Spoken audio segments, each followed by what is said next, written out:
Hej, jeg hedder Maria.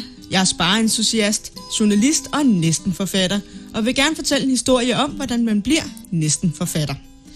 Og det bedste er, at du har chancen for at få din helt egen rolle i fortællingen, men det vender vi tilbage til.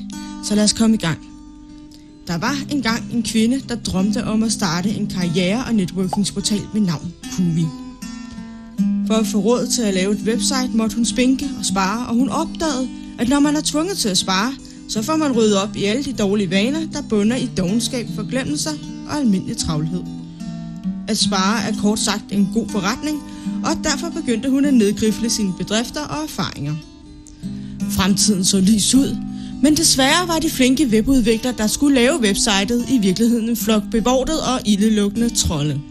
De overholdt ikke aftalerne, og så valgte de at gå konkurs og oprette en ny virksomhed, som så tog Kuvis site som gidsel. Og så var gode dyr rådne, og det at kunne spare livsvigtigt. For nu stod hun pludselig med en kæmpe gæld og havde betalt 70.000 guldstykker for ingenting. Hun måtte derfor ty til alskens kreative måder at spare og tjene penge på, så hun kunne starte forfra og få ført sin drøm ud i livet. Og så forvandlede hun sine sparetips til 2 bøger og byggede et spareforum, hvor folk fra nær og fjern kunne dele deres spareråd og blive inspireret af hinandens sparetips. For hun var jo ikke den eneste med behov for at skære ned, enten for en periode eller permanent. Og så er vi ved vejs ende og forklaringen på, hvordan man bliver næsten forfatter. Ser du? Nok var bøgerne skrevet, men på grund af de grimme trolde var der ikke guld nok til at udgive dem. Og ud skal det jo for, at man kan kalde sig forfatter.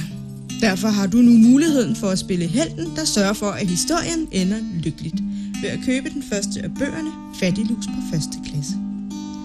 Alt hvad du skal gøre er at investere 185 kroner i min bog. Penge, der kan være tjent hjem allerede i løbet af de første 20 sider. Forær den til dig selv, din ven, veninde eller din familie, og forkæld dem med alle de rare penge, du sparer. Når der er solgt 49 styk, er der råd til at sende det første oplag i trykken, og så er de klar en uges tid efter. Er der ikke solgt 49 eksemplarer inden for en måned, får alle, der ønsker det, pengene igen. På fattiglusen.dk kan du se smagsprøver på bøgerne, kommentere indholdet og endda få indflydelse på bøgerne, inden de ryger i trykken. Tak fordi I kiggede med. Jeg håber, vi ses på Fattiglusen.